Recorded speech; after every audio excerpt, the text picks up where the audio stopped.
Of rice. हमने कल कह दिया दिल्ली में जी राइस का तो बीज ही नहीं होता।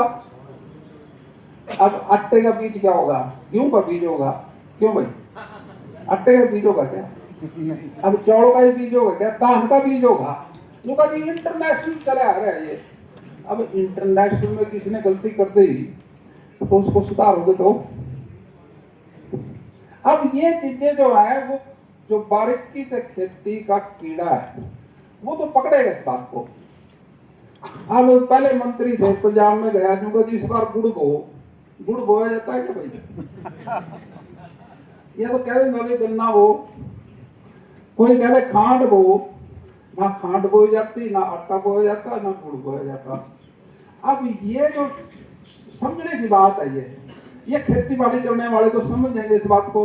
अब जे फार्म पे एक बार लिखा था जी नीलामी की डेट, हमने देखा जे फार्म भाई नीलामी की डेट किसके है? जो कहती किसान के अनाज के। वहां भी नीलाम क्यों करो ना, बिक्री की डेट कर लो। तो छोटी सी बात लेकिन चुभती है। ये चीजें जो है पुराने जमाने से चली आ रही है। अब हम आपसे एक बात की साइंटिस्टों से, किसानों से एक बेनती करना चाहते हैं आपसे। भाई हिंदुस्तान के पंजाब में तो बड़े गबरू पैदा हुए करा, वैसे जवान भी कहते हैं लेकिन हमारी देसी भाषा में गबरू, भाई छोरा बहुत गबरू है। अब वो गबरू पण गया कहाँ? वो खत्म होने लग गया, क्योंकि हमारी जो डाइट है, जो हम खा रहे हैं, वो चीज बदल गई। अब इन चीजों की तरफ प्रधानमंत्री जी का, मुख्यमंत्री जी का ध्यान गया, भाई कैसे करें। अब प्राकृतिक खेती के बारे में, जैविक खेती के बारे में और रासायनिक खेती के बारे में हम आपस में भी चर्चा करनी चाहिए। रासायनिक खेती तो सिर्फ निरई खाद दवाई पे है। जैविक खेती क्या है?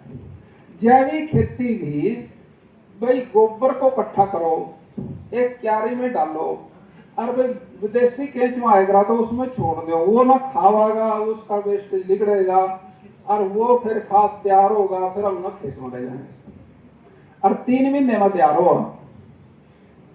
लंबा प्रोसेस है ये। हिंदुस्तान में मॉडल नहीं बन पाया जैविक खेती का। अब प्राकृतिक खेती क्या है? अब हमारे देव आचार्य जी गुरुकुल के बहुत पुराने हमारे संयोजक थे। वो हम यूनिवर्सिटी में पढ़ते थे, कुरुक्षेत्र यूनिवर्सिटी के अंदर, बचपन से एक दूसरे के साथ आना जाना, उठ बैठ, बहुत सारी समस्याएं थी गुरुकुल की। उसमें हमारी भागीदारी रहती थी। नाज मांग के लेना, ट्राली जोड़ ली, भाई क्यों मांग लो, फिर गाय मांग के लाते थे, कोई शाहबाद से लेते, कोई लाडो से, लाडो वाली का लाडो नाम रख दिया, शाहबाद वाली का शाहबादो रख दिया। तो इस तरह का सिस्टम था पहले ना। तो आचार्य जी को पता था, हम तो स्टूडेंट थे, चलो हमारे को इतना ज्ञान था।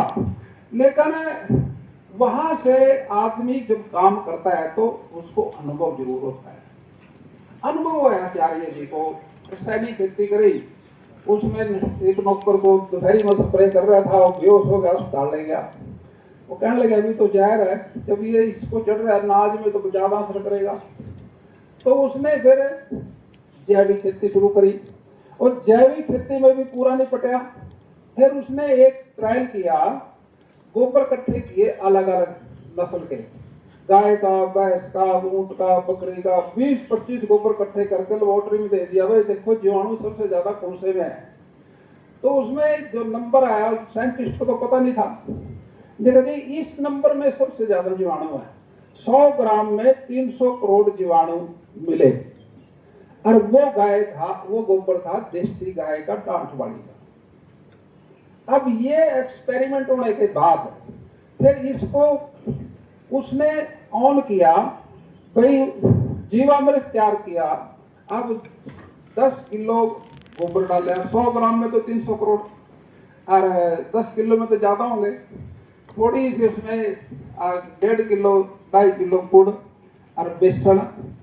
20 मिनट में उसकी दुगनी प्रोडक्शन होती है जीवाणुओं की, जो खेती के सूक्ष्म जीवाणु खेती में काम आते हैं। और 72 घंटे तक लगातार 20-20 मिनट तक डबल होते हैं, उसको उन्होंने पानी में दिया। तो यानी कि जो हमारा देसी केंचुआ तो हम बाहर से लाते हैं जैविक खेती में, तो एक हमारा देसी केंचुआ भी है जो जमीन के अंदर है, वो डीएपी यूरिया पेस्टिसाइड ने इन दवाइयों ने खेत के सांप और मेंढक भी मार दिए। कहीं नहीं मिलता सांप ही, ना मेंढक मिला खेत में। और बारिश के दिनों के अंदर जमीन पानी पीना छोड़ गई, करड़ी होगी।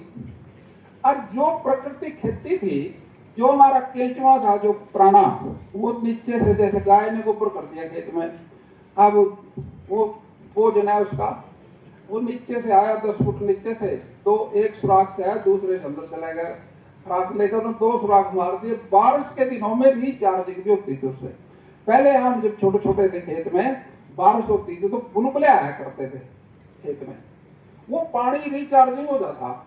अब तो सरकार कर रही है, टीवी लगा रही है, खर्चा कर रही है, अब वो रिचार्जिंग तो बंद हो गया, जमीन करड़ी होगी तो इसका जो कार्बन है, पहले हिंदुस्तान में जो जमीन थी उसका कार्बन कितना था, उसका 1 से तो सारे एरिया सारे हिंदुस्तान से ज्यादा, अब कितना 0.5, 0.3, 0.2 और 0.8। अब ये जो आपका कार्बन खत्म हो गया, ये किसने करा? ये खाद ने कर दिया। अब जैसे कार्बन खत्म होता चला जाएगा तो उससे आपकी जमीन की फर्टिलाइजेशन कम हो जाएगी, फिर ज्यादा खाद देना पड़ेगा, फिर ज्यादा कड़वा अनाज पैदा होगा, फिर ज्यादा बीमारी आएगी। अब ये सिस्टम जो है प्रधानमंत्री जी ये चाहते हैं कोई प्राकृतिक खेती हो, लेकिन हम उलझ गए। रासायनिक खेती आ गई, फिर जैविक खेती आ गई, फिर प्राकृतिक खेती आ गई। किसान को बेचारे को यही नहीं पता लग रहा अभी करूं कौन सी।